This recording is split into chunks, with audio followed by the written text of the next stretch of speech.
Je m'appelle Valentina et j'ai suivi la formation en Reiki animal de niveau 1 avec Sonia il n'y a pas longtemps. Euh, Avant de suivre cette formation, je n'étais pas vraiment à connaissance du Reiki animal. Je ne savais pas que il y avait un Reiki spécifique aux animaux. Je connaissais que celui-là sur les humains et ça m'intéressait pas vraiment beaucoup, pour tout dire.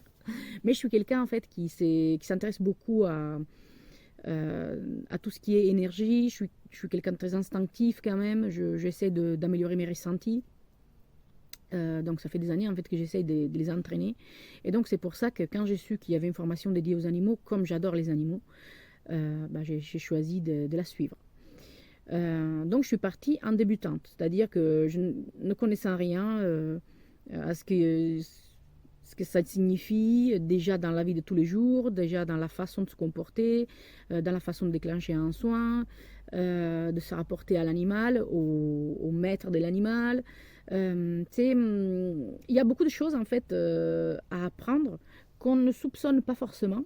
Je manquais un peu de confiance en moi.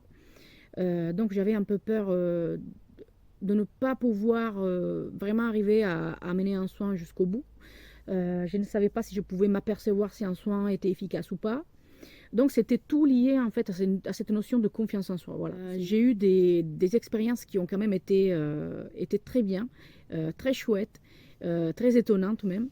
La toute première en fait que j'ai faite avec une gardienne, c'est que dès que j'ai émise l'intention de pouvoir apporter ce soin, il y a son chien qui s'est couché, et c'était un chien que dès que j'y suis arrivée, elle m'avait même dit ah là là, je sais pas ce qu'il a ce matin, il est très énervé. Donc dans ma tête, je me disais ouais, ça commence bien. Et en fait, moi j'ai essayé de garder vraiment le calme, mon calme. Euh, et ça a très bien marché parce qu'en fait, dès que j'ai mis l'intention de prodiguer un soin, le chien il s'est couché, il s'est mis à dormir. Il y avait aussi un cochon d'Inde trop mignon qui m'a regardé tout le long de la séance. Au début, il était un peu stressé, puis il s'est calmé. Il y avait un silence absolu dans la pièce.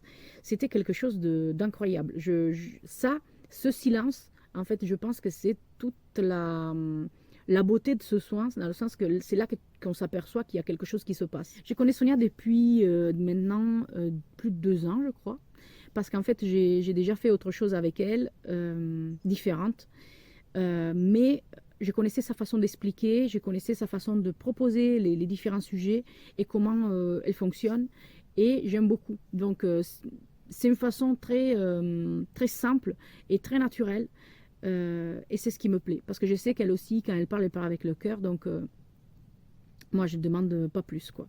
Que j'espère pourra vous mettre un petit peu la curiosité et que vous pourriez éventuellement la tester. Parce que si vous aimez les animaux, vous ne pouvez pas ne pas l'aimer, en fait. Et ça va vous apporter beaucoup de bien-être à vous-même. Ce n'est pas que le fait de faire des choses pour les autres, mais quand on fait les choses pour les animaux, en fait, on les fait aussi pour nous. Et c'est ça, en fait, qui est magique et qui est révélateur en fait de l'importance d'un type de pratique de ce genre.